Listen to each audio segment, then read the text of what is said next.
Sichot Haran, 157. Sichot Haran, 157. Tov, mes amis. Ce soir, en vérité, j'ai parlé des fois dans les conversations entre amis qu'on fait tous les soirs. Je l'ai des fois mentionné, ce que je vais parler ce soir. Mais à chaque fois que je le mentionnais, je vais vous dire la vérité, je dévoilais pas tout. Je disais pas tout. Pourquoi? Non, c'est pas pour rien. Pourquoi? Parce que vraiment, il y a un inyan qu'il faut pas dévoiler. Il y a un secret qu'il faut pas dévoiler. Les secrets sont faits pour ne pas être dévoilés. Ils sont faits pour être dévoilés aux personnes spéciales qu'ils peuvent faire un bon usage avec. Tu comprends? Je vais vous donner un petit exemple. Dans la Gemara, on voit sur plusieurs choses, on voit des histoires qui se sont passées avec les Tanaïm et les Amoraïm, des choses pas bien. Par exemple, il était malade, et quand il s'est remis de sa maladie, l'autre tzaddik, il pose à la question au tzaddik, qu'est-ce que tu as fait pour te remettre sur tes pieds? Il y a plusieurs, dans ma Masechet Shabbat, on voit ça dans plusieurs... qu'est-ce que tu as fait? Et là-bas, on voit, il dit une chose, qu'aujourd'hui c'est très simple. Il a dit, j'ai prié Hachem de cette façon-là. Ana Hachem Oshiana, Ana Hachem Oshiana, Ana Hachem Atzlichana, Ana Hachem Atzlichana. C'est ce que tu as fait? C'est tout? Et tu t'es relevé de ta maladie? Oh, Rico. Et tu t'es relevé, c'est tout, c'est fini. C'est comme ça s'est passé très très vite. Alors, les commentateurs de la Gemara, ils posent la question, ça veut dire quoi cette parole? Alors dans les commentateurs, il y a écrit, le Maharsha, et encore autres, ils écrivent qu'en vérité à l'époque, le sujet de la tfila, c'était un sujet qu'on n'en parlait pas. Parce que la tfila, c'est quoi? C'est personnel. C'est quoi la tfila, mes amis? La tfila, c'est un lien que tu as avec Hachem. Vous savez, mes amis, quand un homme il se marie, la première chose qu'il doit faire en tant que... on va pas rentrer dans les Sfaradim et dans les Ashkenazim, mais il y a une coutume qui s'appelle le Cheder Yichud. C'est une coutume que ceux qui ont cette coutume, c'est très important pour eux de faire le Cheder Yichud. Maintenant, vous savez, le Cheder Yichud, c'est très spécial. C'est pas juste une cérémonie. Tu rentres dans une chambre et ils mangent. Non. Il faut que les deux témoins qui ont vu la choupa, il faut qu'ils aillent voir, rentrer dans le Cheder Yichud, voir que le Cheder Yichud il est vraiment vide et qu'il n'y a aucune sortie, de regarder si on peut fermer à clé, et là il dit au Khatan et au Kala rentre, on ferme à clé.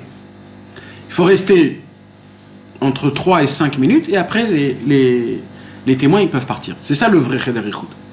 Et ça, d'après certaines coutumes, c'est très très très très important et ça dépend du mariage mamash, d'après certaines coutumes. Ça fait partie des 3 choses que c'est comme ça qu'on achète une femme. Maintenant, vous voulez savoir c'est quoi, mes amis, le Cheder Yichud? C'est un autre mot que Hitbodedut. Hitbodedut veut dire isolé. Un Cheder Yichud, c'est un isolement. En fait, quand tu rentres dans Hitbodedut, quand tu fais Hitbodedut, tu rentres en Cheder Yichud avec Hachem. Hachem, il vient et il ferme la porte à clé. Toi et lui.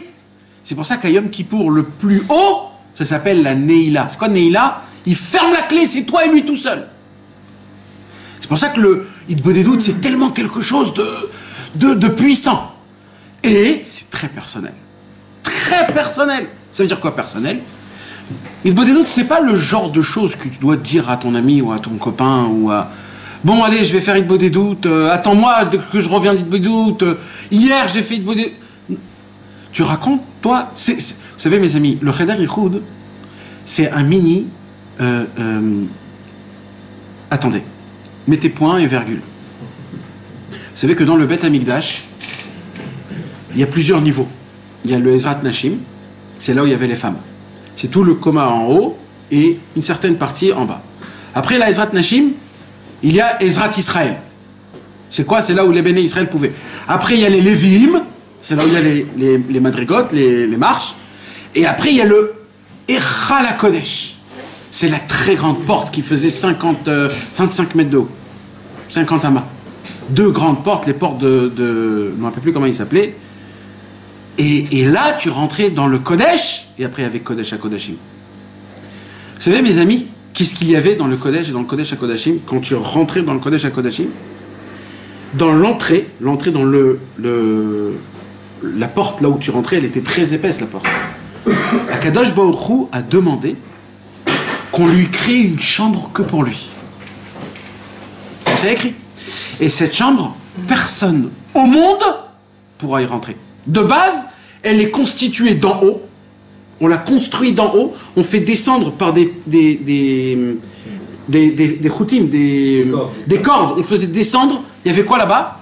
C'était 2 pièces des 2 côtés. Il y avait Shulchan, Mita, Menorah. Une table, un lit et une lampe. Et il faisait tout par en haut. Personne ne pouvait rentrer. La porte était construite de manière que c'est impossible. Et ça, c'est la maison de Dieu. C'est là où Hachem il est là-bas. Il est là-bas, mamash.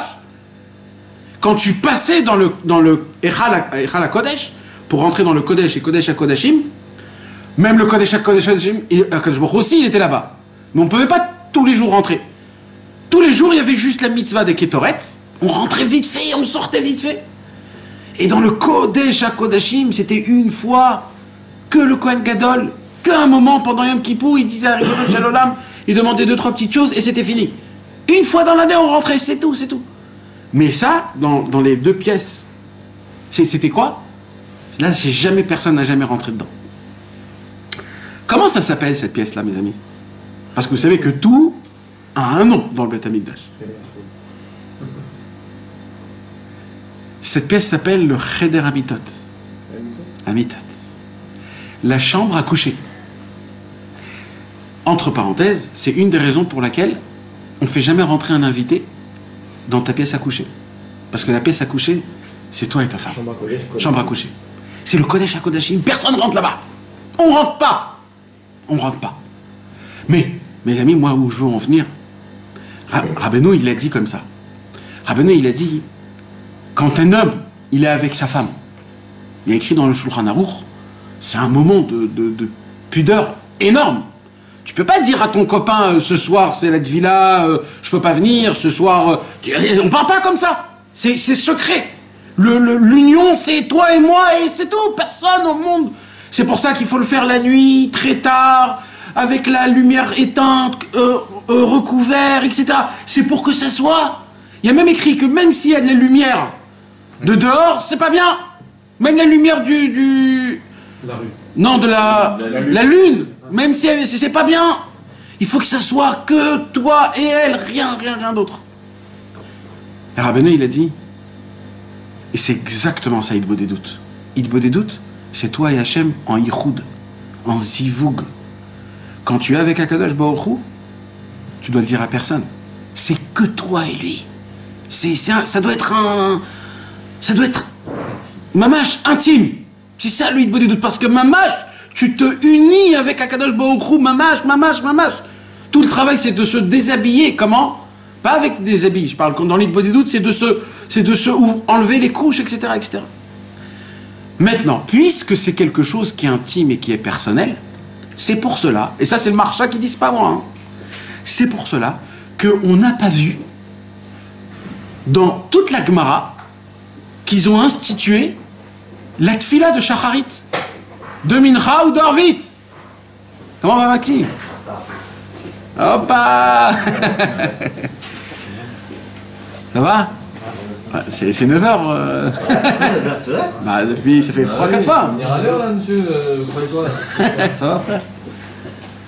Ah là, je ne vois pas cette boîte. Non, mais ça va, on n'a pas encore Mamas. On est en introduction, quoi. Dieu te bénisse. Salut Jacob.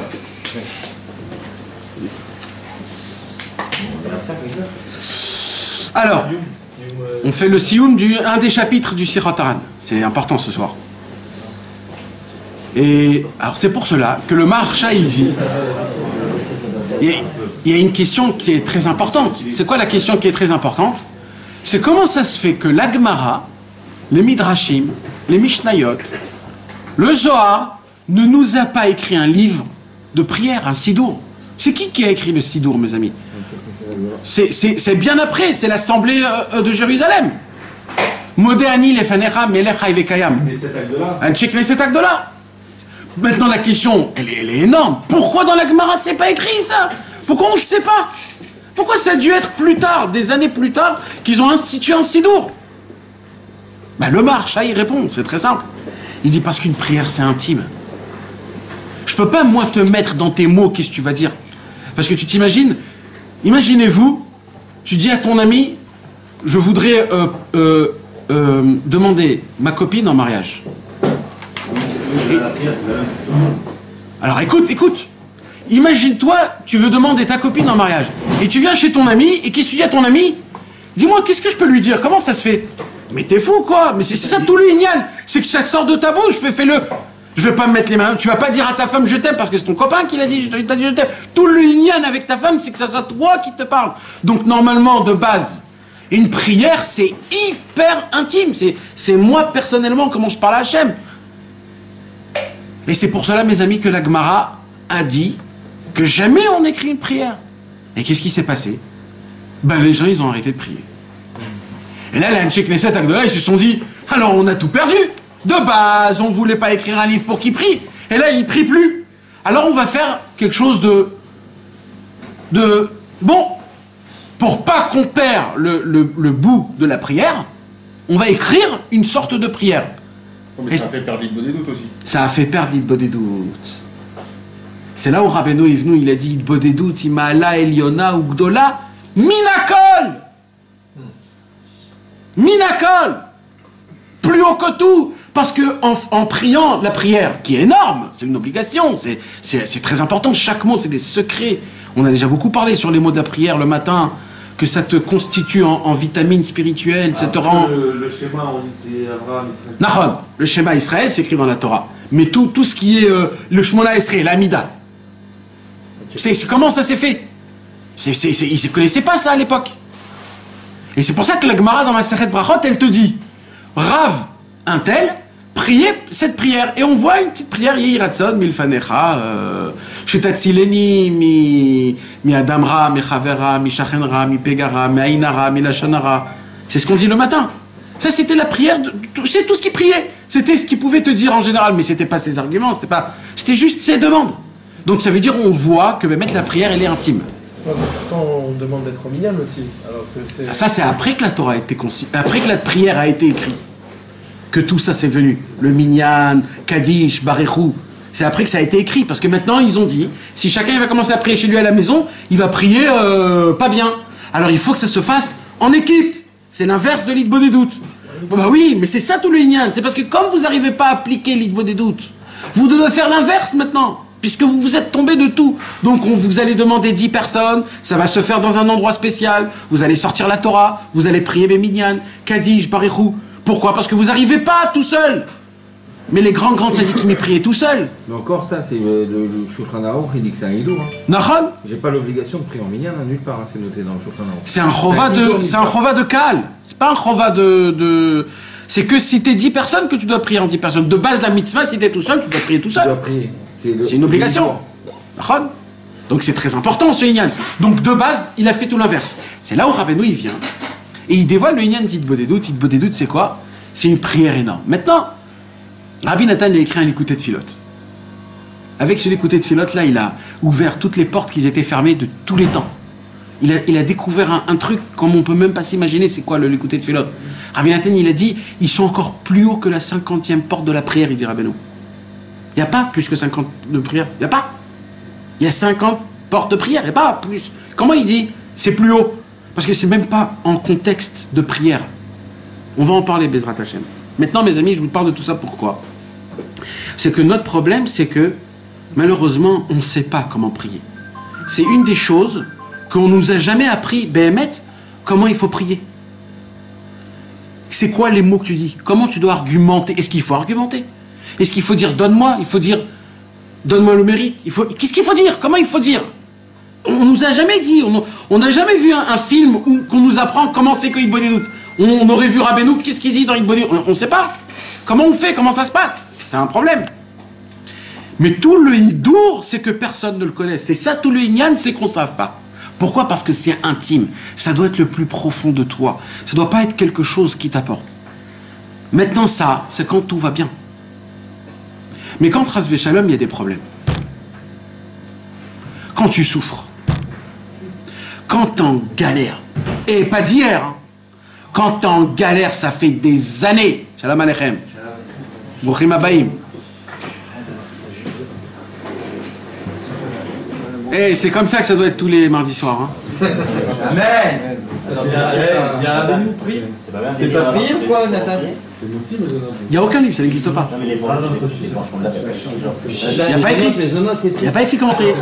Les mots, je te parle. Il n'y a pas écrit. C'est que dans le show. Ça n'existe pas. Eh mais Nathan, t'as qu'à prier. Hein? T'as qu'à prier. Quoi? C'est pas prier. Nahon. Alors maintenant, écoutez mes amis, écoutez. Alors, on n'a pas de indication de prière. Alors maintenant, on est dans une génération où on est khalash en prière normale, shacharit min harvit. On est khalash en ilbo des doutes. On est khalash en argument. On est khalash dans tout. On n'a plus rien, on n'attrape plus rien. On est en train de se noyer dans une mer. Et c'est peut-être comme ça qu'il y a la plus grande sincérité aussi. Aussi, de là peut sortir si tu t'accroches. Si tu t'accroches. Parce que quand on regarde l'exemple de nos grands-mères, quand elles parlaient tout Exact. devant la maison, Exact. il n'y avait pas plus beau que ça comme tu sais. Et c'est ça que Rabbeinu nous donne comme indication. Regardez les femmes, comment ils prient à côté de la mezouza. Comment ils prient devant la parochette. C'est comme ça qu'on doit ressembler à eux, on doit ressembler. À cette simplicité-là. Pas à nos complications de ta. Et de là, mes amis, je vous raconte l'histoire en fait. De là est né ce qu'on appelle aujourd'hui la Ségoula. Tout le monde a fait la Ségoula aujourd'hui. Ah bah oui, et comment on peut pas. Oui. Même si tu sais que c'est juste de la Emouna, tu te dis on va quand même la faire. On sait jamais. Ça peut peut-être aider cette année. Je l'ai reçu à 6h du matin là. Ouais, et combien de personnes tu vas recevoir? Tu sais que ce jour, c'est un grand jour. Parce que ce jour-là, Tout le monde fait. tout le Ham Israël arrête de travailler. Ils ont des Emouna. Je vais faire ça, je vais faire ça. C'est un grand jour, Hachem il dit, mais c'est trop beau. Mais c'est fou. T'as été sur son galère là-bas. Bétard, bien sûr. Il y a un autre jour comme ça, c'est Rosh Chodesh Sivan avec la Tfilat là pour les enfants. Exact. Et oui. Et aussi tous les 9. Le 9e mois, le 9e jour, tous les 9. Ils arrêtent tout, ils sont là. Mais bataille. C'est de là où c'est né. Pareil pour les bonidoutes. Nahon. Et pareil pour Chatzot. Mais mes amis, là je vous raconte comment est né ce qu'on appelle la Ségoula. Aujourd'hui on dit ça c'est une Ségoula pour la Parnassa. C'est quoi Ségoula? C'est qu'il y a des gens, parce qu'en vérité mes amis, vous savez, je vais vous dire quelque chose, c'est le Emet la mythos que je vais vous dire, Behemet. Sachez une chose, sachez-le. Si on prie Hachem et on n'obtient pas notre demande, c'est où qu'on a mal prié ou qu'on n'a pas assez prié. Sachez-le. Mais si c'est pas pour nous. La force de la prière, tu l'obtiens même si c'est pas bien pour toi. C'est pour ça qu'il faut le dire à Hachem. Hachem, oui. Mais parce que la prière, elle est tellement forte que même si c'est pas bien, ça vient. Donc il faut dire Hachem toujours. Il faut dire à Kadosh Baruch Hu, Ribono Shel Olam, tout ça c'est, bien sûr, si c'est bien pour moi, en temps et en heure, en quantité, et tout ce ignan-là. Mais maintenant, mes amis, mais Bémet, je vous dis Bémet, je vous promets, c'est du Émet, que si tu veux obtenir quelque chose, je vous jure que c'est que la prière. Mais vraiment, mes amis, Bémet, c'est comme ça. Ah, vous allez me poser la question. J'y crois plus. J'ai trop demandé. Ça fait des années que je demande. Alors il y a eu plein de gens comme ça. Et ils ont eu Chas Shalom. Mais ils ont eu un peu, ils se sont dit, on n'aurait pas une petite Ségoula ou un petit... C'est quoi Ségoula? C'est Mesougal. C'est vas-y, je tente. Et de là, commencer à créer des petites Ségoulottes. C'est les Chochmot qui sont. Non, on ne peut pas appeler des Chochmot, je vais dire pourquoi, parce qu'il y a des Ségoulottes qui sont écrites dans la Gemara. Donc, c'est Emet. Les Ségoulottes, c'est Emet. Pourquoi il y a des ségoulottes alors? Ben vadaï. Hein? Pourquoi il y a des ségoulottes? Alors pourquoi il y a des Ségoulottes? De base, ils sont faits pour te renforcer. Pour que tu puisses prier et faire la Ségoula, pour qu'il y ait une action. Tu comprends? Une action. Ça rentre pas, ça reste pas que Marshava Dibour ou Dibour. Il y a aussi un Maasé. pour que ça fasse un truc, pour voilà, j'aime. Mais en vérité, vous savez, c'était quoi la ségoula à l'époque? C'est qu'il n'y avait pas de ségoulotte. Ça veut dire ce que tu fais, c'est une ségoula. Mais mec, c'est écrit. Ce que tu choisis, c'était une ségoula. En fait, tu pries à Hachem, tu disais à Hachem, fais en sorte que j'ai ça et j'ai ça, ou je peux avoir ça. Et tu dis, et pour ça, je vais faire ça. Et en faisant ça, c'était cette ségoula. C'est comme ça. Après, les gens se sont dit, ouais, mais il faudrait un peu plus préciser, il faudrait... Et il y a eu des tzadikim qui ont dit, quand on fait ça, c'est fait pour ça. Quand on fait ça, c'est fait pour ça. On disait plus. Et comme ça est né ce qu'on appelle des ségoulottes. Mais c'est quoi des ségoulottes en fait? Une ségoula, c'est après une marchava et un dibour. Mais les gens qui font que les ségoulottes, sans prier avant, ils ont tout compris ces mecs. Ils sont dans un. Comment on dit, c'est pas hypocrite, c'est Tu joues quand même des jokers.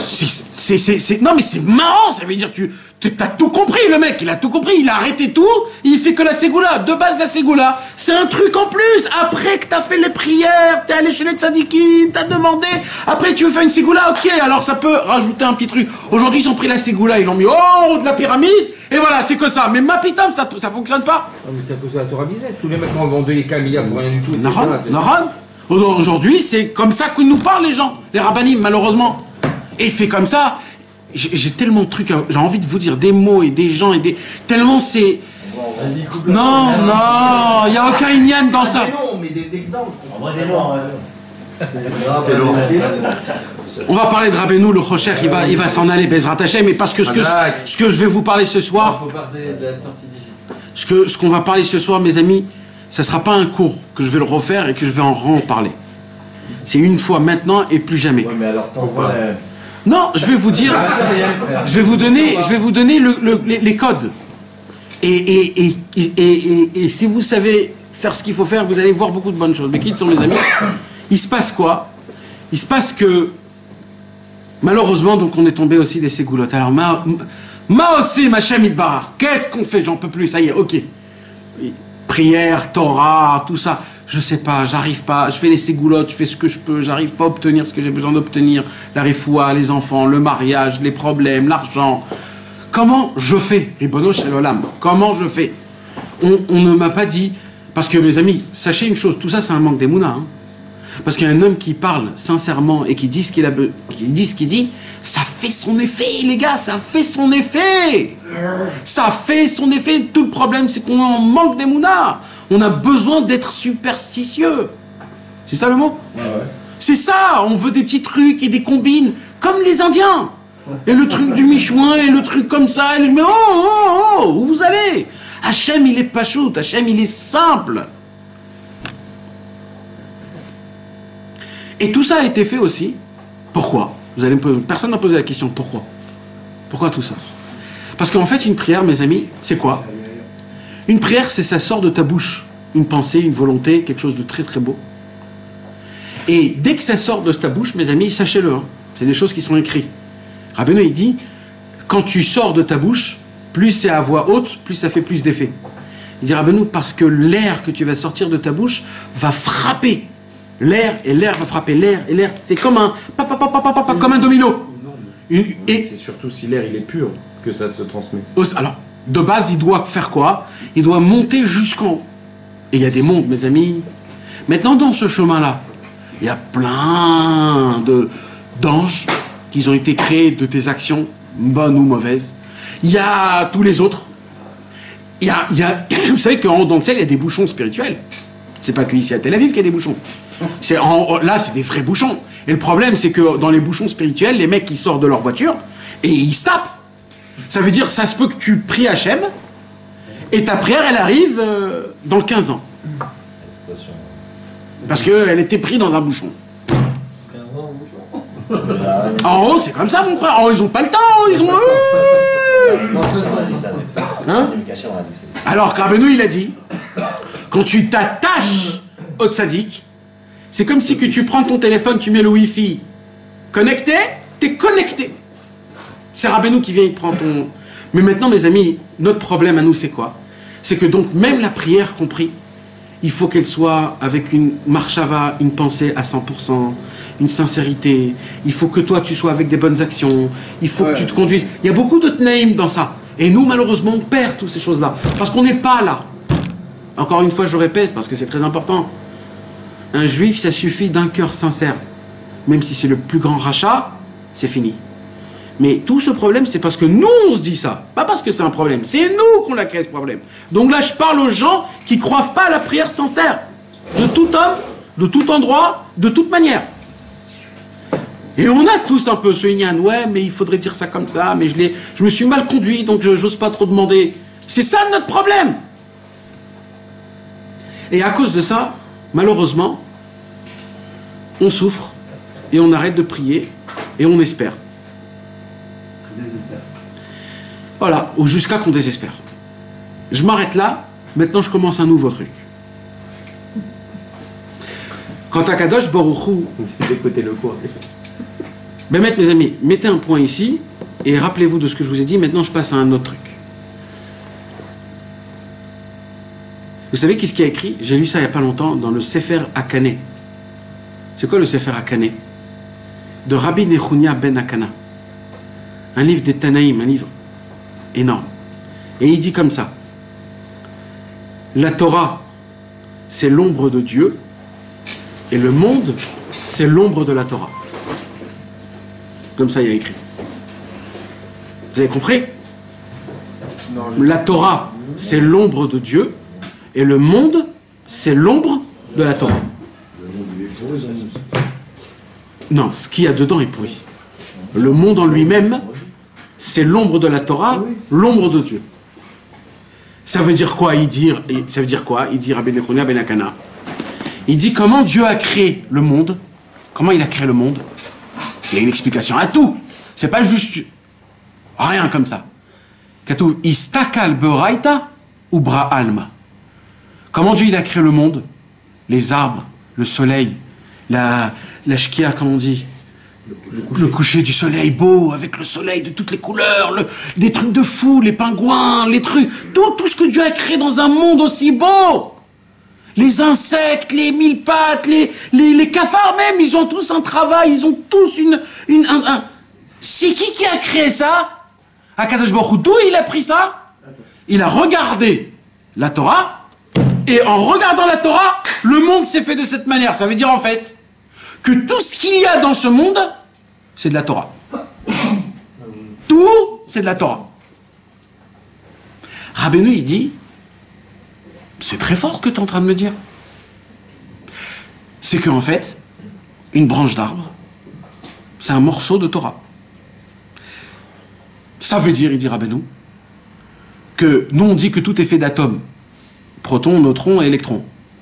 En fait, ce sont des lettres et des mots de la Torah en fait. Ce que Einstein, le pauvre, il a interprété parce qu'il n'avait pas Hachem, il a dit ça en nom, mais nous en fait on dit c'est des lettres, Aleph, Mem et Shin. Les lettres qui tournent autour, et l'électron, le proton, et qui créaient la matière. Et après, il y a encore des sortes d'atomes qui créent la forme et la couleur, et après ce qu'il y a comme ce qu'il y a. Mais il dit Rabbeinu, mais c'est très fort, il dit Rabbeinu, si c'est comme ça. Je vous le fais un petit peu à ma façon, hein, ça veut dire juste pour que... Il dit Rabbeinu, si c'est comme ça, tu t'imagines si on rentre dans la racine de la Torah? Tu crées le monde. Mais ça nous appartient, c'est que Dieu qui peut le faire. Et là, Rabbeinu, il dit, mais à Shavuot, Dieu nous a donné la Torah. Donc si Dieu nous a donné la Torah, en fait, ça veut dire quoi? Ça veut dire que Dieu nous a dit, vous voyez le monde que j'ai créé? Ok. Eh bien, ce mode d'emploi, les secrets les plus grands au monde, comment faire le Coca-Cola, que personne au monde connaît, d'accord? Il le donne à tout le monde, maintenant c'est publié pour le public. Ça veut dire le livre de comment on construit le monde, je vous le donne à vous, il dit Hachem. Quand quelqu'un il te donne ça, c'est juste pour kiffer? C'est pour que toi aussi tu crées des mondes. Oui ou non? Je te donne le mode d'emploi de comment faire un avion. C'est pour que tu puisses le créer, l'avion. Donc il dit à Rabbeinu, si Hachem nous a donné la Torah à nous, c'est qu'en fait il veut qu'on change le monde, qu'on crée un monde.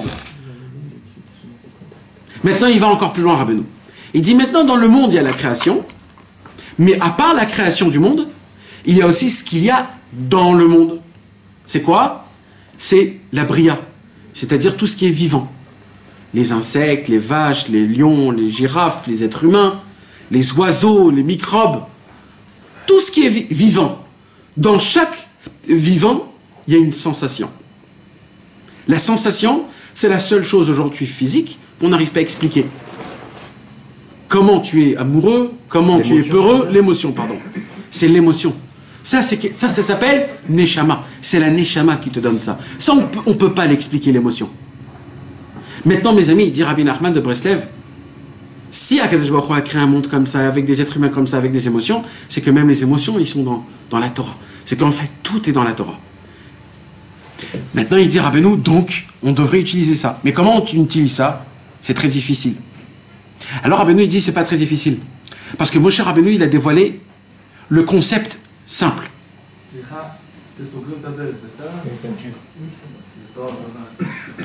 Il dit Rabbeinu, Moshe Rabbeinu, il a donné le concept simple. C'est-à-dire les modes de données. Des codes, tu comprends pas. C'est la Torah, 613 mitzvot. Rabbi Shimon Bar Yochai est venu, et qu'est-ce qu'il a fait? Il a commencé à enlever les choses mathématiques de la Torah, il les a déconnectées, et il a fait montrer la lumière qui se cache derrière toute la Torah. Et là, tu découvres des trucs de fou.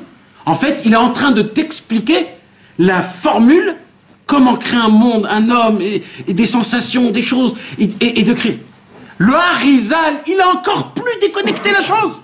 Il les a séparés, il a expliqué, il nous a donné les codes, et quand on fait comme ça, et quand on fait comme ça, quand on met les filets, on fait 7 tours, parce que quand tu fais 7 tours, tu fais passer la lumière de la main dans le cerveau. Il a tout expliqué. Le Baal Shem Tov, sa grandeur, c'était quoi? C'est de nous faire montrer comment ça fonctionne. Jusqu'à maintenant, jusqu'à le Harizal, c'était des explications. Le Baal Shem Tov, il en est l'application. Quand Rabbeinu a vu cette perfection, il a dit maintenant que la photo est parfaite, je vais recréer la Torah de Moshe Rabbeinu en incluant dedans Rabbi Shimon, le Hari Akadosh, le Baal Shem Tov, c'est-à-dire en fait le mode d'emploi applicable tout de suite en créant les choses, comme ça on peut faire. Et il a écrit le Likutei Moharan, le Sefer Hamidot, le Sipurei Maasiyot, le Sichot Haran, le Chayei Moharan. Mes amis,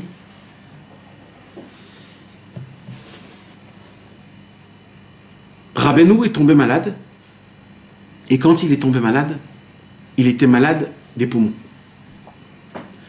Vous savez combien de poumons on a? 5. On en a 3 plus 2 petites. Les Unot, Hamesh Unot. C'est pas des poumons, c'est des cavités. Des poches. On a 5 poches dans les poumons. 2, 3, et ils sont petites 2. Et encore une de petite. Et Rabbeinu, il a dévoilé une Torah que les poumons, il y en a 5, c'est équivaut au Chamisha Chumshe Torah. Quand Rabbeinu a dévoilé le Likutei Moharan, la première partie du Likutei Moharan, le Yetzer Hara, il a dit, t'as voulu dévoiler le vrai Chumash, le vrai Sefer Torah? Eh bien, je vais te prendre tes poumons, qui sont équivaut au Chamisha Chumshe Torah. Il y a toute une Torah de Rabbeinu qui parle des poumons qui sont équivalents au Chamisha Chumshe Torah. Pourquoi? Parce que le Yetzer Hara, il est venu contre lui pour le combattre. Et Rabbeinu, Besofo Shel Davar, il est mort de ça. Le Yetzer Hara l'a pris. Mais Rabbeinu, il a dit une parole, que dans cette parole inclut un monde qu'on va parler ce soir. Il a dit, en dévoilant les torotes, je vais dévoiler des secrets sur les poumons, comme ça je vais me guérir. Je vais dévoiler des torotes sur les poumons pour que je guérisse de mes poumons. Rabbeinu, il a dévoilé 1, 2, 3, 4 torotes, 5 torotes sur les poumons. 5 torotes sur les poumons. Et il voit à la fin qui part. Et il dit, j'ai compris. Je vais partir à cause de une seule raison. C'est que vous croyez pas dans ma Torah. Mais ses élèves. Ouais. Vous croyez pas dans Torah dans quoi? Pas que si c'est vrai ou faux. Que ma Torah, c'est en fait tout ce que je viens de vous expliquer. C'est pas juste un dévoilement. En fait, la Torah, c'est la reconstitution de toutes les Torahs pour créer quelque chose. Rabbi Nathan a entendu cette parole. Il ne l'a jamais écrit nulle part. Mais il a donné à Rabbi Moshe Breslever. Il a dit à Rabbi Moshe Breslever ce que je vais vous dire ce soir. Rabbi Nachman de Breslev a écrit dans le Likutei Moharan la reconstitution physique du corps humain par rapport aux membres en décortication, hein, mamash. Rabbeinu a dévoilé une Torah sur chaque membre. Sur chaque membre. Je peux vous faire sur ça une démonstration que vous allez tomber raide. Mais vraiment. Il y a 248 membres. Il y a 248 Torahs. C'est la moitié de la première partie du Likutei Moharan qui est en fonction de chaque membre. Rabbeinu a dévoilé toutes les maladies qui auraient eu jusqu'à la venue du Mashiach en donnant la solution dans le Likutei Moharan. Maintenant, il n'y a pas que ça. Rabbeinu a fait rentrer les problèmes. Des problèmes de Parnassa, d'enfants, de tout. Des problèmes comme ça ou comme ça. Il a tout fait rentrer. Et Rabbi Nathan a dit à Rabbi Moshe Breslever, Torah, quand Ras Veshalom, un homme est malade, il a par exemple des calculs dans le rein. Rabbeinu a dévoilé une Torah qui parle des calculs. Mamash, il parle des calculs, en parlant ouvertement des calculs. Parce que Rabbeinu, il explique beaucoup de choses dans la médecine. Et Rabbi Nathan, il a dit comme ça. Quand un homme, il souffre de quelque chose, c'est que dans son mode d'emploi spirituel, il y a un défaut. Il y a un endroit où on ne peut pas y aller. Il faut juste débloquer le déblocage et tout redevient. Il dit, puisque mon livre, le Likutei Moharan, c'est le livre qui crée tout, alors quand vous lisez la Torah juste en lisant, le fait est que tu le dis avec tes mots, la Torah, en lisant le Likutei Tfilot que moi j'écris, dit Rabbi Nathan, en faisant Torah Tfila de la Torah qui appartient à la maladie, la personne, quand elle le lit jour après jour, elle répare la raison pour laquelle il a eu ça, et il devient en bonne santé. Et c'est vraiment comme ça. Il y a une référence sur toutes les sortes de maladies, et mes amis, il y a plusieurs livres qui ont été écrits sur ça. Plusieurs livres. C'est pour ça que dans ces fermiers qu'il n'y a pas sur la maladie. C'est pour ça que Rabbeinu, il n'a pas mis les remèdes dans la lettre et foi. Parce que le livre des remèdes, c'est le Likutei Moharan. Maintenant, il faut juste découvrir, c'est très simple. Il y a plein de livres qui ont été écrits dessus. Moi, j'en connais au moins 2, où il t'explique, où il te donne en définition tout sur tout, les sortes de problèmes. C'est qui a écrit ça? Il y en a eu plusieurs qui ont écrit. C'est des gens qui ne sont pas tellement connus. Ils sont niftar déjà depuis très longtemps. Il y en a un qui s'appelait Rabbi Yosef Arlich. Il a écrit un livre qui s'appelle Imre Yosef. 2 tomes. Il a fait un travail que jamais on avait un travail pareil dans le monde. Il a donné l'indication exacte de chaque Torah qui appartient et qui convient à la maladie. Et mamash. Et vraiment décortiqué. Et il parle de Ras Veshalom, la maladie qu'on connaît. Et qui a une ségoula spéciale. Maintenant, mamash, tout est expliqué. Et maintenant, qu'est-ce qui se passe? Hein? Voilà. Tout dépend de la Emouna. Tout revient à la Emouna. C'est pour ça que Nachman, même lui, ça dépend de Meuman. Emouna. Même Rabbeinu, ça dépend de Meuman. Ça dépend de la Emouna. Rabbeinu dit, je peux pas t'aider si tu ne m'y crois pas. Juste crois-moi. Juste crois-moi, ne fais rien. Moi, je vais m'occuper de toi. Même le nanar, il dépend de Meuman. C'est obligatoire. Et tout le Inyan, c'est quoi? C'est que, maintenant, moi, je vous l'explique en matériel. Mais vous voulez comprendre c'est quoi dans la spiritualité? Oui. Dans la spiritualité, c'est encore plus haut. Parce que la spiritualité, c'est quoi?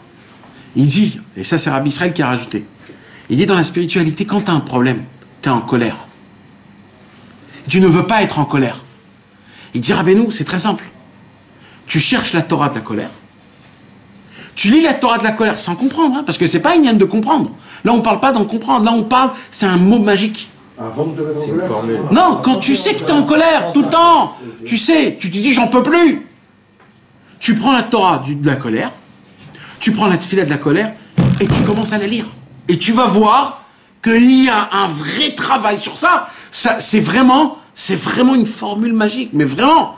Et dans la Vodat Hashem, tu veux te lever à Chatzot, tu lis la Torah de Chatzot, Laila, Kumlo, Dotla, Hamish Patet, Tzidkera, et Bezrat Hashem, tu te réveilleras à Chatzot. Et c'est comme ça que le livre Etzot ou Tfilot est né. C'est comme ça. C'est parce que tout, c'est ça. C'est énorme, c'est énorme. Je comprends pas comment il n'est pas en français jusqu'à maintenant ce livre. Je ne comprends pas. Il est. Mais ils veulent pas le faire. Ouais, bien sûr. C'est pas que le Likutei-Moharan. Oui, le Kitvé c'est long. Oui, c'est long le Kitvé. Si tu lis par exemple, si tu lis le Kitvé, C'est un autre CDR, mais c'est le même contenu. oui, mais Ah, c'est pas le Likutei-Moharan. c'est pas le Kitsour. Il faut vraiment lire la Torah Likutei-Moharan et la Tfila du Likutei-Tfilot, qui appartient. Ouais. C'est pas que le. Non, le Likutei-Moharan crée la chose, le Likutei-Tfilot le met en pratique. C'est le chemin pour te le mettre en pratique. Pas obligé de comprendre. On a parlé hier de la tête et du Là, lait. c'est pas le Kitvé. Attends, c'est ça, c'est truc, et après il faut faire une bonne étude pour le. Exact.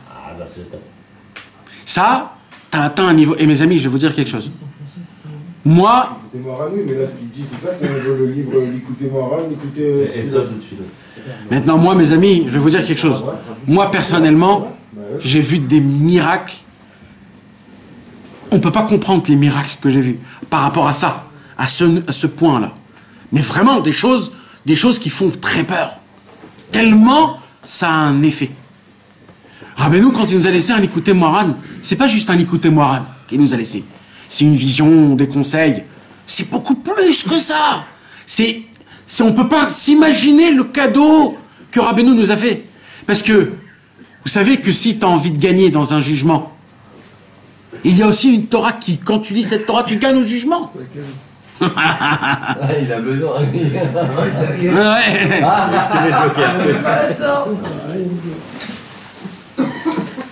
C'est ton cœur quand tu pries Hachem.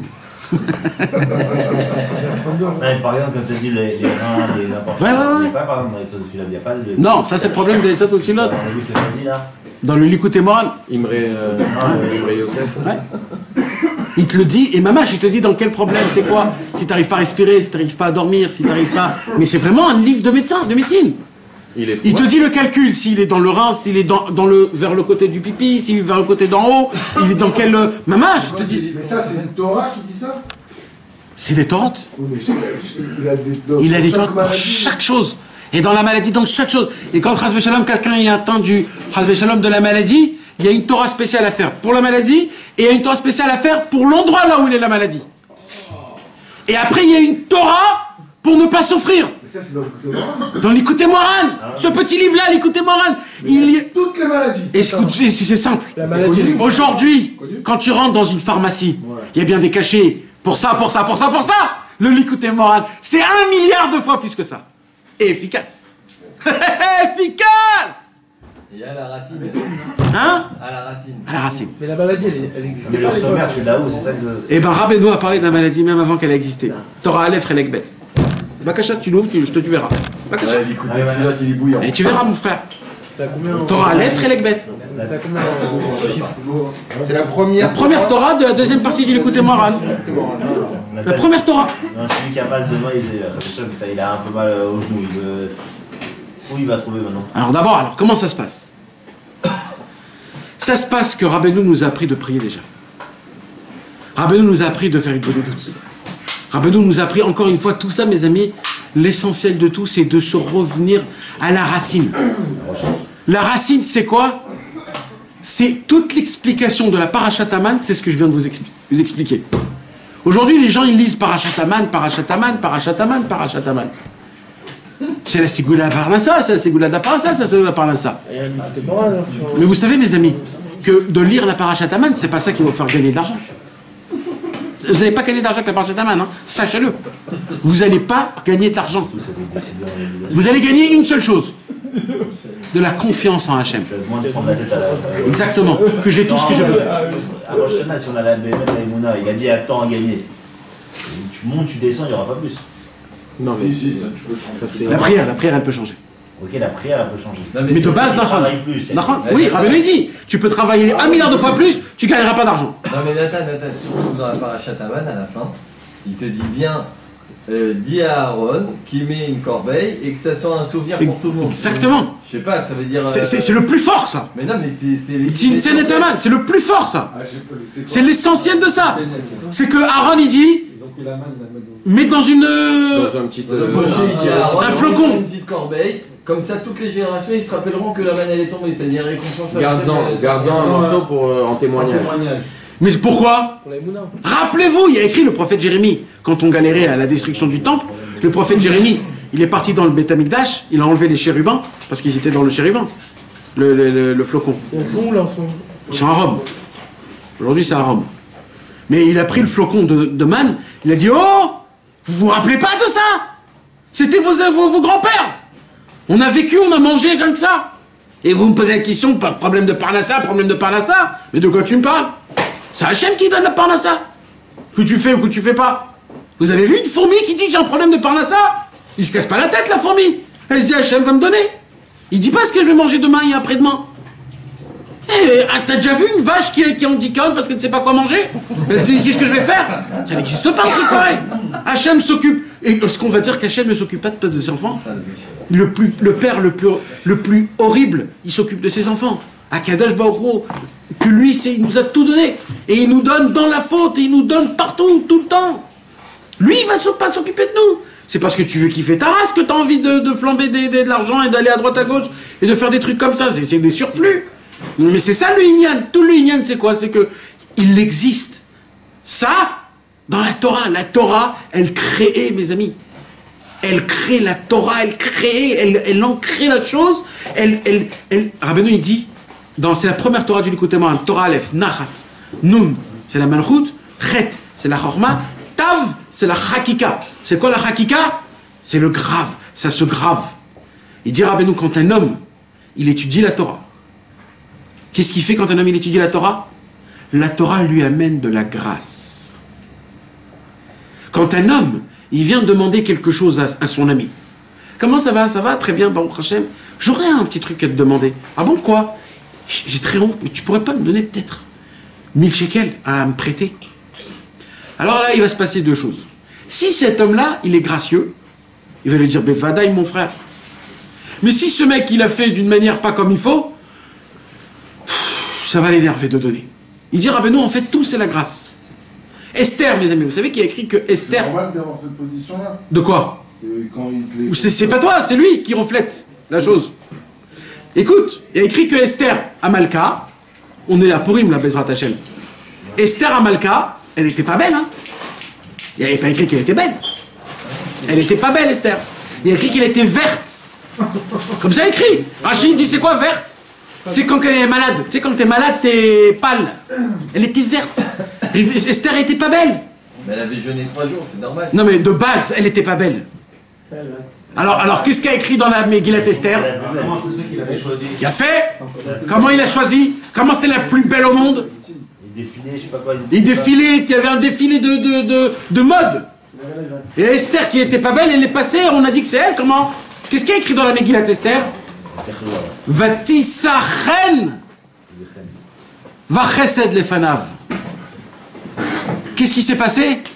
Il est tombé amoureux de qui à Hachvérosh? Pas de Esther. De la grâce de Esther.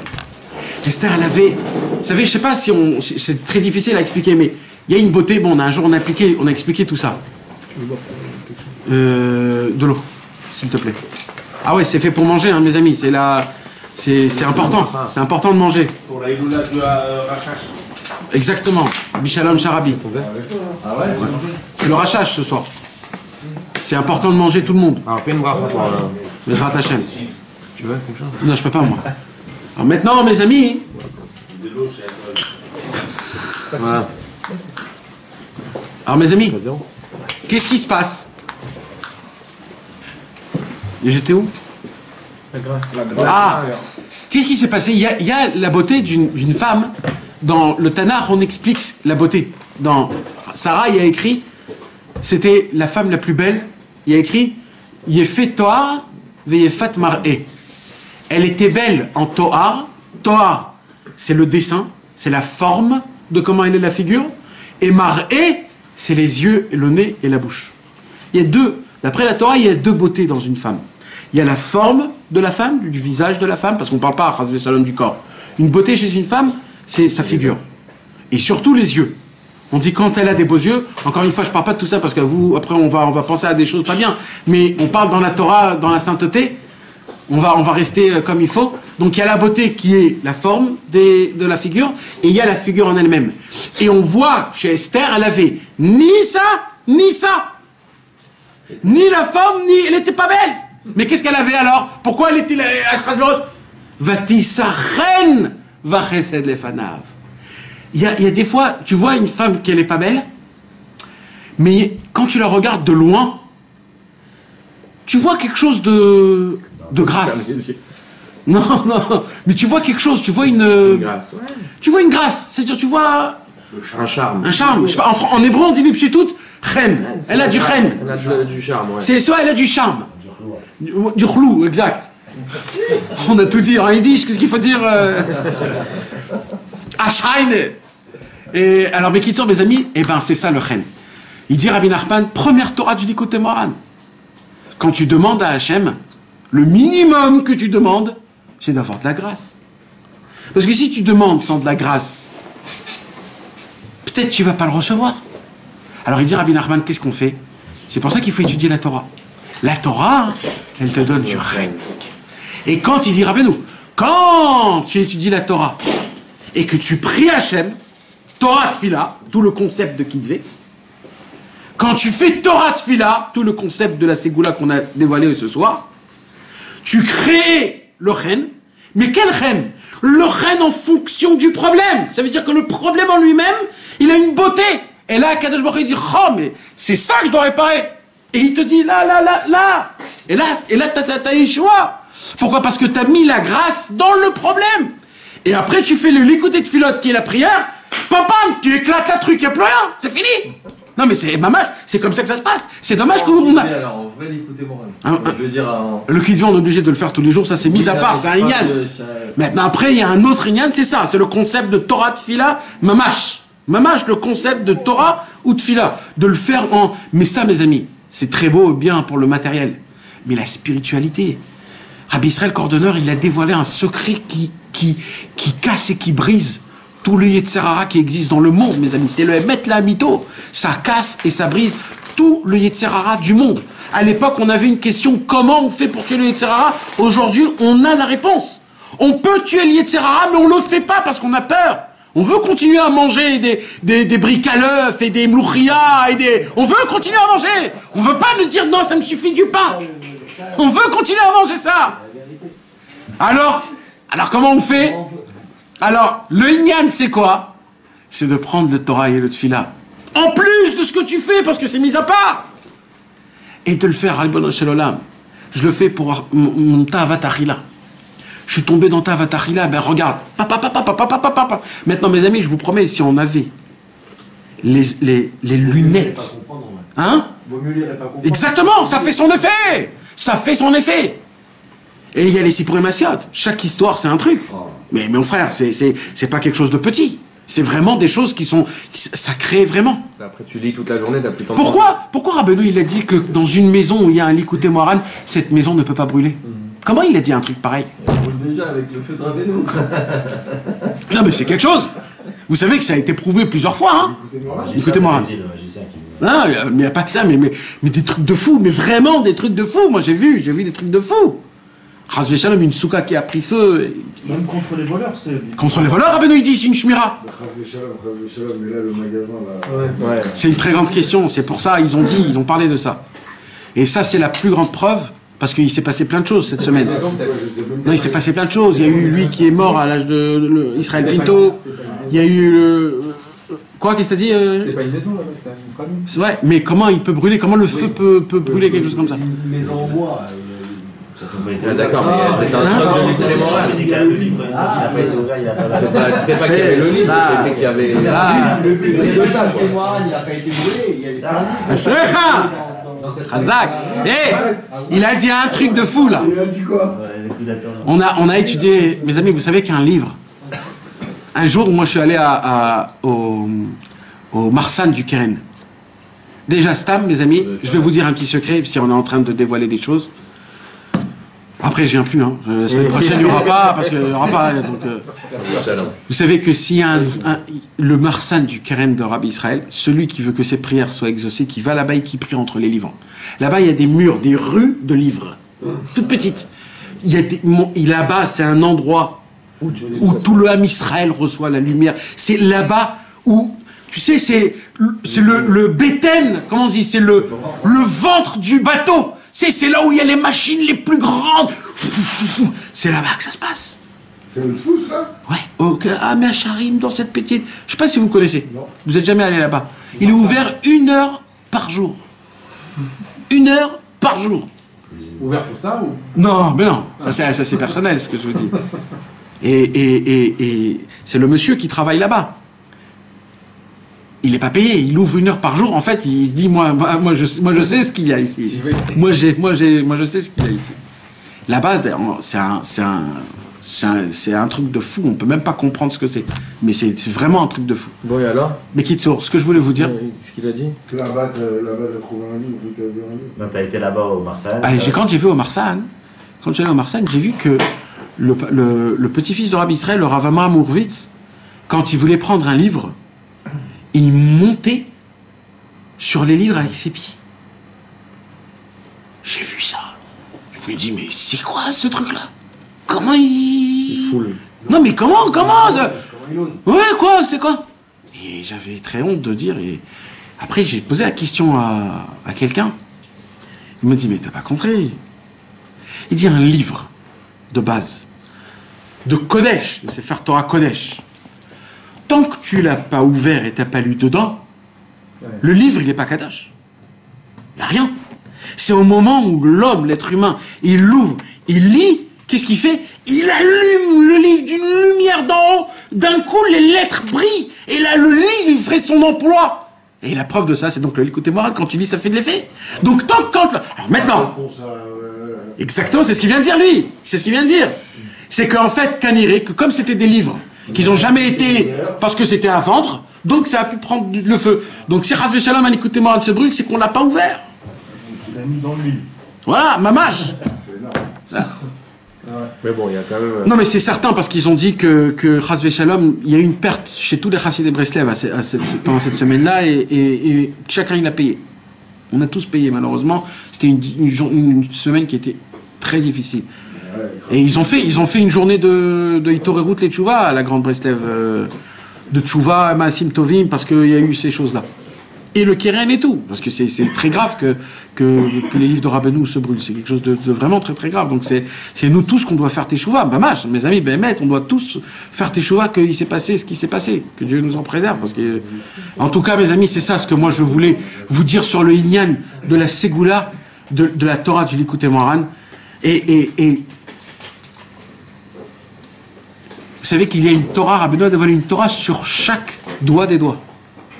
Pour le pouce, pour le doigt, pour le majeur. Pour la main, il y a les Sipour. Il y a une Torah spéciale pour le Agoudal, pour le Etzba, pour le Hama, la Kmitza et le Zeret. Mamash. Que de ça dans la Torah? Hein? Que de ça dans la Torah? Il fait rentrer un truc. Ah, d'accord. Et tout autour, ça fait son travail. Il y a une Torah qui est spéciale pour ça, qui te parle de ça et de ça et de ça. Maintenant, il faut être sage, il faut comprendre. Parce que des fois, un mal de tête, il ne faut pas juste lire la Torah sur la tête. Il faut savoir c'est quoi le qui manque, où dans la tête, c'est quoi le Inyan, comment ça se passe. Et quand il y a des docteurs spécialisés dans l'anatomie du Likutei Moharan. Il y a un livre qui s'appelle Anatomie de la Neshama, qui est fait en Likutei Moharan par thème. Il y a combien de Avec la Torah tefila dans le Likutei Moharan? À peu près 400 et quelques. Avec la tefila? Sans la tefila. Lui, il a plus écrit ce livre-là, plus en termes de sechel, en expliquant tout, comment ça fonctionne, etc., etc. Donc quand tu vas lire, tu vas perdre les mains et les pieds. Parce que c'est vraiment, il rentre dans des... il rentre vraiment profond, tu vois, mais c'est de la folie parce que il dit que le corps humain est fait de 4 choses. Il y a le sang, il y a le cerveau neurologique, il y a les membres qui sont extérieurs, et chaque chose en fonction de toutes ces torotes-là, ils appartiennent au sang, toutes ces torotes-là, ils appartiennent au neurologique, toutes ces poteuses, c'est parti au sang, c'est pas stable, c'est construit, c'est pas juste, ça c'est une ségoula de ça, non, il y a des vrais, il y a des docteurs de l'écouter Moran, comment mamache réparer, et il y a des vitamines. Il va te dire, il faut lire la Torah 17, 22 et 34, après 3 jours tu fais que la 34, après tu t'arrêtes, tu refais ça, mais vraiment, parce que c'est émet. Mais c'est émet. Mais mamache, mais moi je vous parle béhémet, c'est pas stam, parce que dans la Torah du tzaddik elle fait effet, c'est ça que vous voulez pas comprendre. Quand je vous dis d'étudier le Likutei Moharan, même si vous comprenez pas, le mot, les mots, l'air que tu sors de ta bouche, tu sais pas ce que tu fais dans ta tête. Moi, mes amis, j'avais un ami. Je sais quoi? C'est pas un ami. C'était un de ma famille. C'était un de ma famille. Et son enfant faisait des rêves à crier. Des cauchemars. Mais des fois, c'était très, très grave. C'était vraiment très, très, très, très grave. Il sortait dehors, il n'arrivait pas à se calmer. Quand il se réveillait, il était encore sous le... Et ça prenait du temps à l'école. Il pouvait pas être à l'école parce qu'il dormait pas la nuit. Et le soir, il voulait pas aller dormir parce qu'il voulait pas... C'était un vrai... Il a tout essayé. Les mezuzot, la ketouba. Il a tout fait, il a tout fait. Les pidionotes, le truc, il a tout fait. Et moi, il m'en a jamais parlé. Un jour, je suis là-bas et je vois cette scène, mais une scène. C'est une scène de fou. Et j'ai commencé à étudier le sujet, à voir qu'est-ce que ça peut être, exact. Alors il y a des torotes pour les rêves. Mais ça, c'est pas un rêve, ça. Tu aurais pu dire à toi du rêve, ça aurait rien fait. Peut-être le cœur, peut-être le cerveau, peut-être le manger. Jusqu'à qu'on a découvert la Torah exacte. Et lui, le père, tous les soirs, il endormait son fils et il commençait à lire en boucle. Hein. Il était tellement déprimé, le monsieur, en boucle. Il lisait dans l'oreille du bébé le Likutei Moharan. Et mon frère, toutes les nuits, toute la nuit. Je ne me rappelle plus, c'est une Torah. J'ai à la maison le détaillement exact de chaque chose. Et mamache, hein, il le lisait. Et c'était la première fois qu'il avait fait une nuit en entière. Il a fait ça comme ça une semaine. Après un peu moins, après un peu moins. Jusqu'à que c'était fini. C'était fini. C'était fini. C'est des choses, mais ça c'est nul à raconter parce que c'est comme... mais c'est quelque chose qui se fait mamache. Mamache. Je peux vous emmener des gens, des Haverim à nous, qui étaient dans des trucs et qu'ils ont fait... C'est quelque chose qu'on peut même pas comprendre. Rabbi Moshe Breslever, lui, quand il perdait une perte, quand il perdait un truc, lui, il disait, le Likutei Moharan, c'est trop, ça fait trop effet. Des fois, ça fait plus que... Alors lui, il faisait l'écouter à la rote. Le bête. Rabbi Moshe Breslever, il allait, quand il avait une perte, il allait prendre... C'est la médecine douce. Ouais, Bémet, il allait prendre Ilchot Aveda dans l'écoute à la rote. Non mais Bémet, et il étudiait. Non mais Bémet, vous rigolez. Mais c'est ce que je vous dis, c'est Bémet. Il étudiait Ilchot Aveda dans Rochen Mishpat, il retrouvait la perte. Un jour, on lui avait volé, vous savez, il avait une carte de passage entre pays en pays, un laissez-passer, il avait. Il a perdu le laissez-passer. À l'époque, on donnait un laissez-passer. Ça, il n'y a plus de laissez-passer. T'imagines, tu perds le laissez-passer. Mais il savait qu'on lui avait volé ce laissez-passer. Alors il s'est dit, là, il faut que je trouve le voleur. Il y a mieux que ça, trouver un voleur. Encore, tu dis, je veux trouver mon billet, je veux trouver le voleur. Il est parti étudier dans l'Ikut al-Rod, Ilchot Gneva ve'Agzela. Dans l'Ikut al-Rod, il a étudié Ilchot Gneva ve'Agzela. Le voleur lui-même, il a découvert qui il était, il lui a repris, il lui a tout s'est refait. Mes amis, imaginez-vous maintenant un homme qui prend pour but dans sa vie de s'attacher à Rabbi Nachman de Breslev, prendre une Torah, l'étudier en approfondant, faire la tfila de cette Torah tous les jours, étudier le Likutei à la chot autour. Qu'est-ce qui devient cet homme? Eh bien, mes amis, c'est pas aussi difficile que ça. Et je peux vous dire que quand tu rentres dans un 30 vide comme ça, t'es plus le même. Ah ben, ouais, il dit Rabbeinu qu'il faut aller avec une Torah, genre... Rabbeinu il dit 2, 3 mois. tous les jours lire la Torah, la vivre, parler de ça avec tes amis, le vivre dans ton travail, dans ton quotidien, de te dire, ah, c'est ça que Rabbeinu il avait dit, quand tu fais comme ça, c'est ça, et ça en fait c'est ça, tu la vis. Là, tu rends vivant la Torah, le tzaddik il est vivant, il est là, tu lis l'écouter de flotte. Vous savez mes amis, je vous ai raconté l'histoire de Rabbi Yosef Karo. Rabbi Yosef Karo, depuis qu'il était tout petit, tous les Erev Shabbat, il adorait faire des Mishnayot. Il lisait les Mishnayot. À l'âge de 20 ans, il a 15 ans de Mishnayot de Rabbi Yosef Karo. À l'âge de 20 ans, il entend une voix qui sort de sa bouche. Et cette voix lui dit, je suis ta Mishnah. Tu m'as créé. En disant, les Mishnayot, tu m'as créé, je suis un ange, et je vais venir t'apprendre la Torah. Il a écrit un livre, Maggid Mesharim, tout ce que le Maggid lui a dévoilé. Mes amis, quand vous lisez une Torah plein de fois, quand vous répétez, vous êtes attaché à une Torah, surtout la Torah de Rabbeinu, que Rabbeinu, il a dit, de là où je suis, je descendrai au plus bas pour venir vous chercher. Tout le concept de Rabbeinu, c'est de descendre, d'être avec nous. Mais il n'y a pas plus que ça. Mes amis, Rabbi Israël, il a dit une parole. Celui qui veut, il y croit. Celui qui ne veut pas, il n'y croit pas. C'est son problème. Parce qu'après 120 ans, vous n'allez pas dire, je ne savais pas. Rabbi Israël, il a dit, quand tu lis l'écouté de Philote, on s'en fout si tu comprends, on s'en fout si tu le dis bien ou pas bien, ou tu sautes les mots. Quand tu lis l'écouté de Philote, Rabbeinu, qu'est-ce qu'il fait? Là où il est, il arrête tout, il descend et il lit avec toi. Il descend, il lit à côté de toi, mon frère. Normalement, quand un homme il lit l'écouté de Philote, tu dois l'embrasser, cet homme-là. Parce qu'il y a Mamash Rabbeinu qui est là. Mais Mamash, mes amis, c'est du émettre ces paroles-là. C'est oui ou non.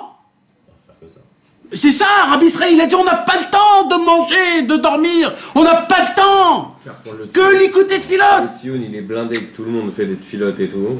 Mais mon frère, tu sais ce qu'il a dit Rabbi Israël? Un jour, Rabbi Israël, il a rêvé un rêve. Qui monte dans le ciel. Je ne me rappelle plus si c'est Rabbi Israël ou Rabbi Israël Cordonneur, je ne me rappelle plus. Et il a rêvé un rêve qui monte dans le ciel et on lui donne un trousseau de clés. Il monte dans le ciel tout en haut, et on lui donne un trousseau de clés, plein de clés. Et il rentre dans un endroit, comme un prosdor, un couloir, où il y a un couloir qui ne finit pas, et il y a plein de chadarim, plein de chambres, de portes fermées, de chambres fermées. Rabbi Israël, il vient, il prend la clé, il la fait rentrer dans une des portes, il ouvre les portes, et il dit, et là je vois une yeshiva énorme. Ils font tous des télim. Normalement, dans une yeshiva, on étudie, on parle. Là, c'est tous des gens qui sont comme ça, en train de faire des télim, jour et nuit. Après, il dit, j'ai refermé, je suis rentré dans une autre chambre, j'ai ouvert la chambre, et là, il dit, une yeshiva énorme, tous du écouter de Philote. Rabbi Israël, il dit, qu'est-ce que vous croyez? Tout ce qui est en bas, c'est l'inverse de tout ce qui est en haut. Regardez ce qu'il y a en bas. Aujourd'hui, en bas, on te parle de ta. Mais le cœur, le feu, le ferveur. En haut, dans le ciel, c'est des yeshivot de l'écouter de Philote, des yeshivot de Télim, des yeshivot de Chatzot, des yeshivot de Trinot ou Bakashot, dites bonne doute. C'est ça, les yeshivot. Il y a des yeshivot où toute la journée, on chante et on danse. Mais oui, mes frères! En haut dans le ciel, c'est ça, dans le ciel, on dit, t'es dans quel yeshiva? Moi je suis dans le Rikoud. Rikoud, il me chante et danse toute la journée, tout le temps, toute ma vie. Mamash, le Rosh Yeshiva, c'est David Ameller. David Ameller nous apprend, mais nous on rigole. Mais si tu vois David Ameller, il était toujours avec une harpe. C'est un hippie. C'est tous les jeunes qu'on les voit avec des guitares. Tu les vois, mais David Ameller, il était avec plusieurs, on avait des harpes. Il avait une petite, il avait une grande. Et c'est ça. Et il était roux, il était tout petit. Quoi, c'est lui, David, c'est lui. Ouais, c'est lui, ouais. Et nous, on comprend pas, on connaît pas ça. Parce qu'on est complètement paumé. Mais c'est les choses les plus simples, les plus fortes. La perfection, c'est la simplicité. La simplicité, c'est la perfection de toute chose. C'est ça qui rend les choses parfaites. Quand il te manque la simplicité, tout il te manque. Tu peux faire tout avec les chumrot les plus grandes. Si tu les fais pas simples pour Hachem, tout ce que tu as fait, Akadosh Baruch Hu dit, écoute, tu as tout fait bien, mais ça me fait pas un kiff. Ça, je kiffe pas, voilà, je kiffe pas. M'excuse. Je kiffe pas. Tu veux du nachat? J'ai pas de nachat. J'ai pas de nachat. J'ai pas de nachat de ce que tu me fais. Le nachat, c'est la simplicité. C'est l'application des choses. C'est les mots. C'est de dire, c'est de faire. C'est pour ça que c'est un cadeau énorme. Le Likutei Moharan, juste de l'avoir. Mes amis, un Likutei Moharan, il faut en mettre partout. Dans une voiture, dans un bureau. Là où tu es, il faut que tu aies un Likutei Moharan et un Likutei Tfilot. Là où tu es. Tu avais dit ça sur le Likutei Yetzat aussi. Alors aussi rajoute. Oui, mon frère, qu'est-ce que tu veux que je te dise? C'est Emet. C'est le Emet. C'est le Emet. Hein? Alors, Etzot ou Tfilot, c'est pour ça qu'on a créé le livre Etzot ou Tfilot. Etzot ou Tfilot, mon frère, c'est la bombe atomique la plus grande au monde qui existe. Et le Kitvé aussi, c'est la plus grande bombe atomique qui existe. Le Likutei Moharan aussi, c'est la plus grande. Mais c'est tout, et c'est Emet ce que je te dis. C'est Emet. C'est atomique en fait. Pendant des mois. Nachon, Rabbi Israël, comment il est né le livre? C'est qu'un jour, un homme qui était Beatzvout, il est venu chez Rabbi Israël, il a dit Rabbi Israël, j'essaye d'appliquer les conseils, j'essaye ça, j'arrive pas à être joyeux. Je lui ai dit, Ken? Il lui dit, va prendre l'écouté de ça, étudie tout la simcha, et prends le l'écouté de Tfilot, et fais tout le l'écouté de sur la simcha. Et tu verras comment tu vas te sentir. Le mec, c'était fini. Son problème était fini. C'était fini. Mais maman, c'est fini, hein. Il est changé complètement. C'est ça le Emet, mes amis. Le Emet, c'est avec simplicité, tu crées tout le monde. Vous savez pourquoi Dieu a créé le monde? Pourquoi Dieu il a pu avoir cette force? C'est pas une vraie question, mais c'est juste pour l'image. Parce qu'il était simple. La représentation de Dieu, c'est simple. Bitrila, Aya, Or, Echad, Pashut. Dieu, il est comment? Nous, on aurait dit beau, grand, fort, il est énorme. Non, il n'est pas ça, Hachem. Hachem, il est Pashut. Il est simple, Hachem. Par sa simplicité, il a tout créé. Il a tout créé. Vous savez, vous allez voir dans votre vie des gens super intelligents, super combinés pour énormément de choses, que eux, en fin de compte, ils n'arriveront pas à ce qu'ils ont envie. Et il y aura toujours un imbécile, ni vu ni connu, avec cette petite casquette qui va venir, il va se mettre à la place là où tu devais être, et il va tout recevoir. Pourquoi? Parce qu'il a été simple, le mec. Il s'est pas dit pourquoi, comment, j'ose pas, je fais pas. Il s'est dit, écoute, trace, allez, vas-y, qu'est-ce que tu perds, que tu t'en fous.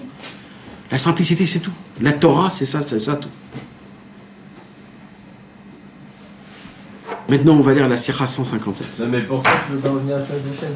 Frérot, vas-y, on voit ce qu'il faut. La semaine prochaine, on sera chez le Rebbe. J'ai compris, mais quand même, il faut des charges. Bezrat Hashem. Avec l'aide de Dieu, si Dieu nous donne le mérite, Amen, Bezrat Hashem, qu'on puisse être là où il faut, en moment où il faut. Ça me ferait énormément plaisir, Michael. Juste à voix haute pour que la caméra t'entende. Et mes amis, soyez attentifs, qu'on écoute tous ce qu'il dit, Michael.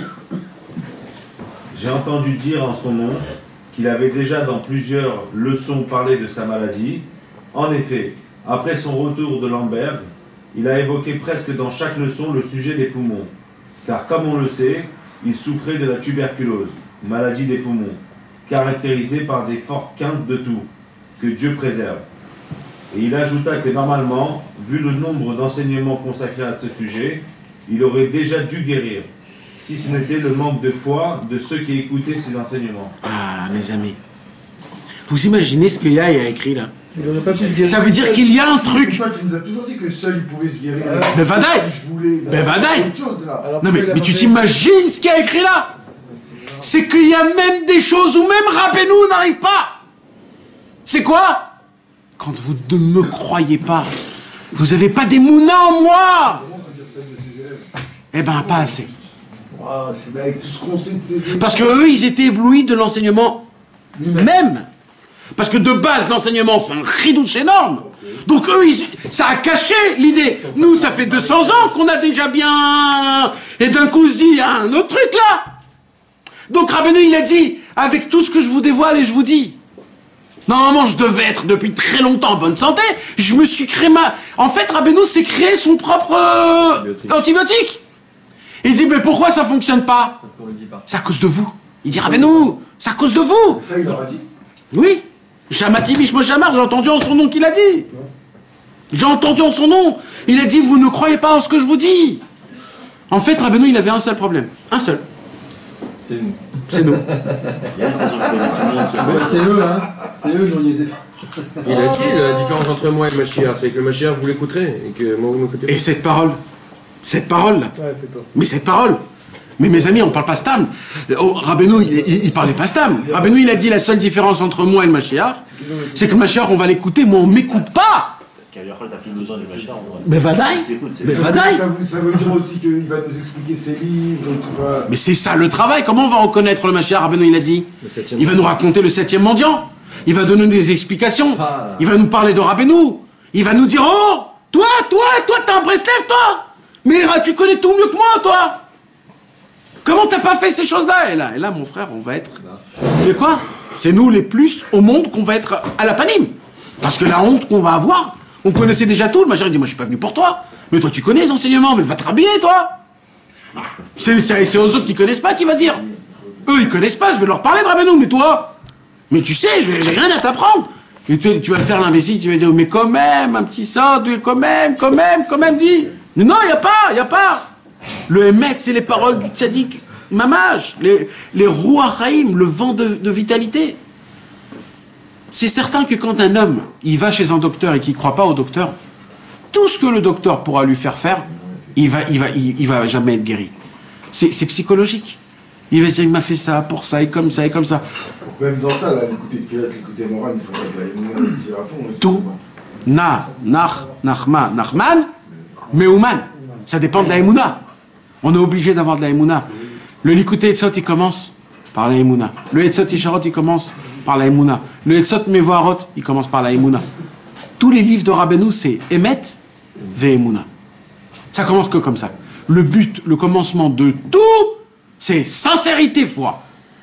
Les deux en même temps, tout le temps. Chercher d'être sincère et d'avoir la foi. Betar ba Hashem va'asetov.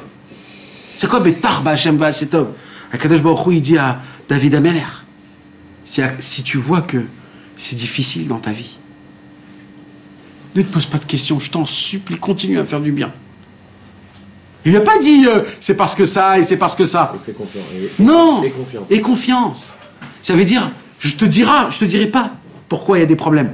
Mais je t'en supplie, et confiance. Parce que si tu as confiance, même quand tu souffres en te disant je souffre pas, c'est des bêtises, ça sert à rien, tout ça c'est en plus, etc. Et tu baisses la tête et tu avances, tu verras que BMX c'est du pipeau. C'est du pipeau. On t'a fait rentrer des trucs dans ta tête et c'est ça qui t'ont créé tes problèmes. T'en as pas des problèmes. Tu sais, fais le test. Un mec qui rentre le matin dans le bureau, faites le test, hein. Et recevez-le tous en lui disant ah, comment ça va, purée, c'est quoi cette tête? T'es malade aujourd'hui ou quoi? Le mec, il est malade, vraiment.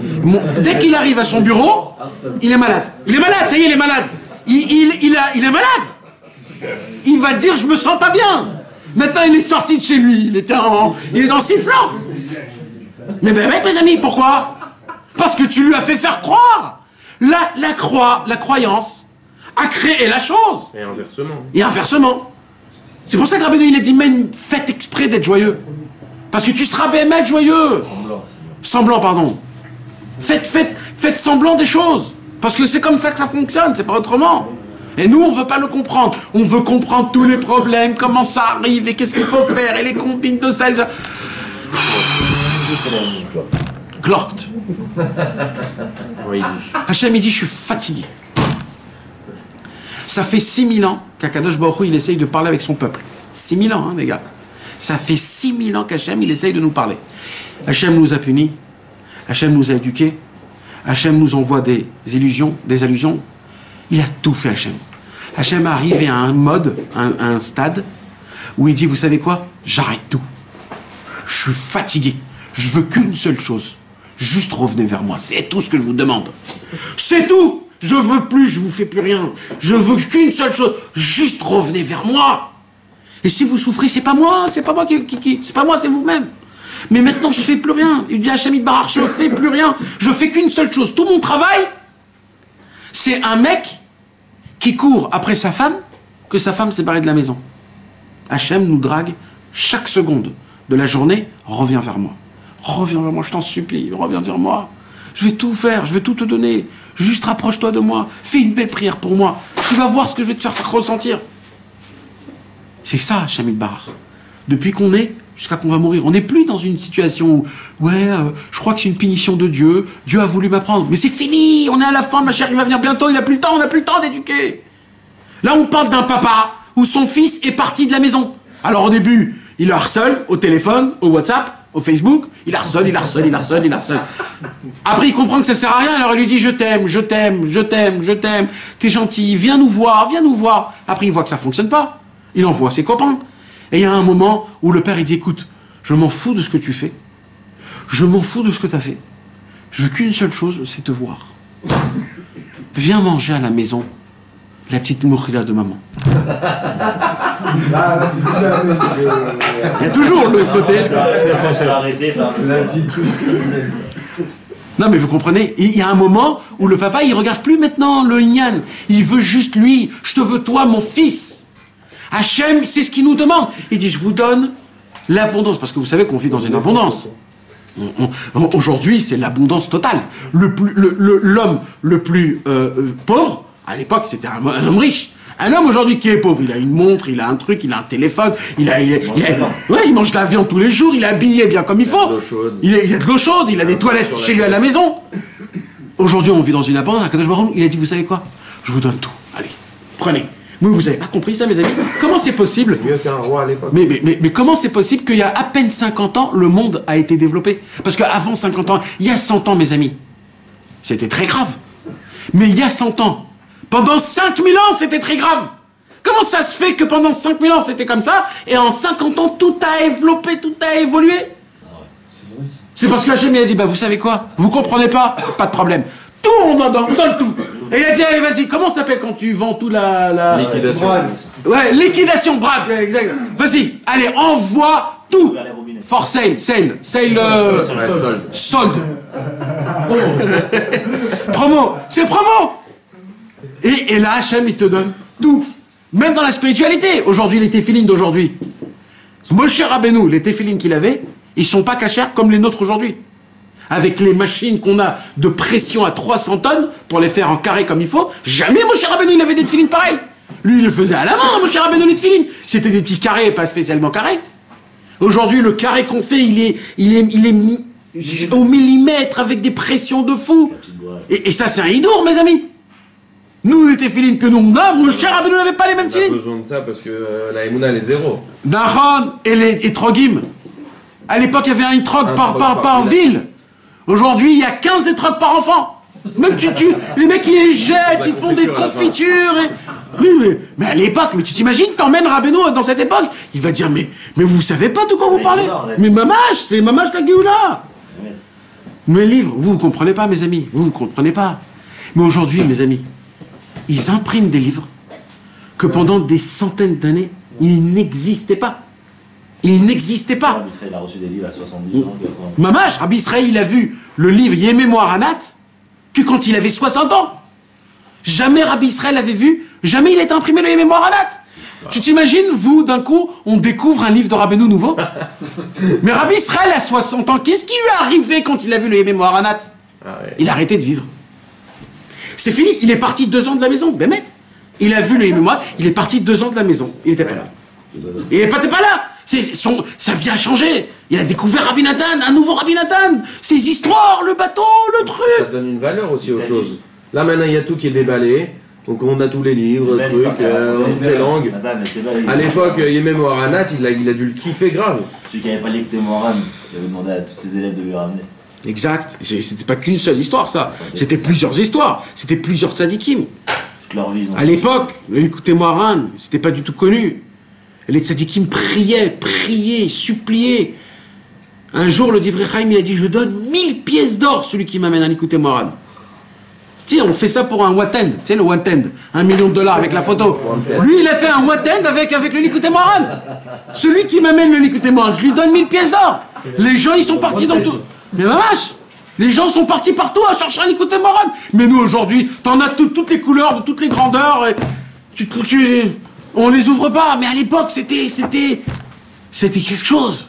C'était mamage quelque chose. Le monde, il est à l'envers complet. C'est comme l'histoire du roi qui renverse le médicament.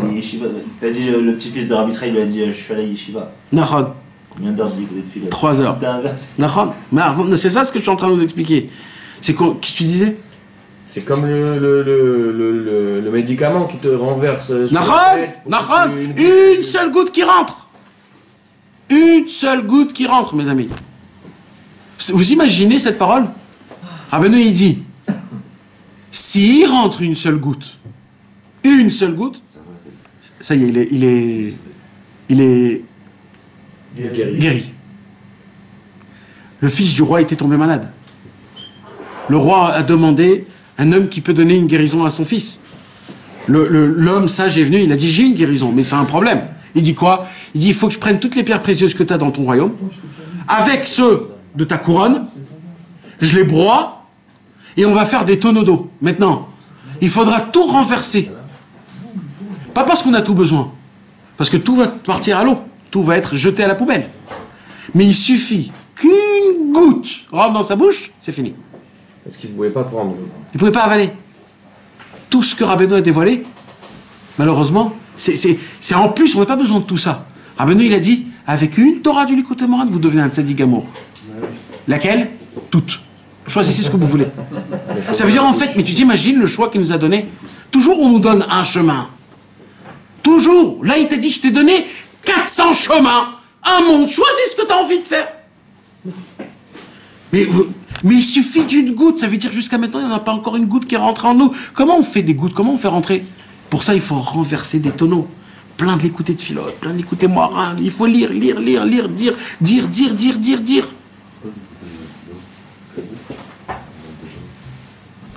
C'est le mal de dos. Après.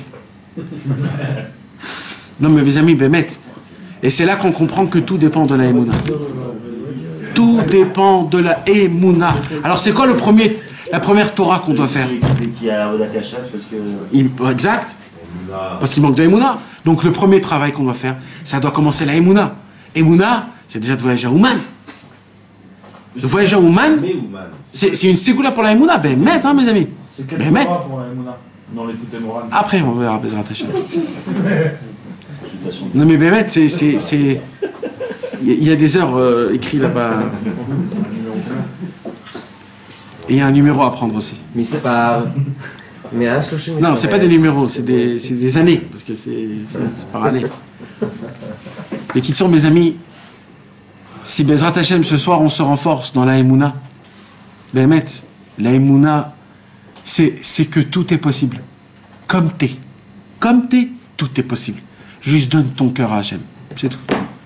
Donne ton cœur à Hashem. C'est quoi le cœur? C'est pas la volonté, c'est ton cœur. Ta vitalité, t'es complètement dépendant de Dieu. C'est tout. Que Dieu nous donne cette force. Ça, on a lu, Michael. On va avoir une belle émotion, un petit bonus, un petit bonus. Il a lu, Michael. Fait des micro-siestes. On parle de renforcement. Et là, mes amis, on a terminé le deuxième chapitre du Sichot Haran. Et on va aborder le dernier chapitre du Sichot Haran. Mamash. Et là, on va parler de l'efforcement du service divin de Rabbeinu. Comment il a fait des efforts. Tout ça en apprenant, pas en racontant pour cela. Tout c'est pour Mamash qu'on apprend de lui. Et vous allez voir, mes amis, c'est vraiment exceptionnel parce que 1, 2, 3, là il y a des histoires de fous. Mais vraiment, on va faire des cours de folie tous les mardis. C'est dommage pour ceux qui ne seront pas là et parce que ça va être vraiment. Et Bezrat Hashem, ceux qui auront le mérite d'emmener la Séouda à l'Irvod Rabbi Nachman, parce que c'est l'Irvod Rabbi Nachman la Séouda. Et bien sûr le Rachash et tous les tzadikim. Mais c'est en honneur du cours de Rabbeinu. C'est certain que ça amène la Refoua, la Bracha, la Parnassa, la Refoua, la Yeshua, la Emouna, la Avat Hashem, le Bitachon B'Hashem, la Yirat Shamayim et la Yirat Chet, Bezrat Hashem. Et c'est très important, et que Dieu bénisse celui qui a emmené ce qu'il a emmené, qu'Akadosh Baruch Hu le bénisse dans tout, Bezrat Hashem. Lui, sa femme et ses enfants. Et tous ses chaverim, et tout le monde.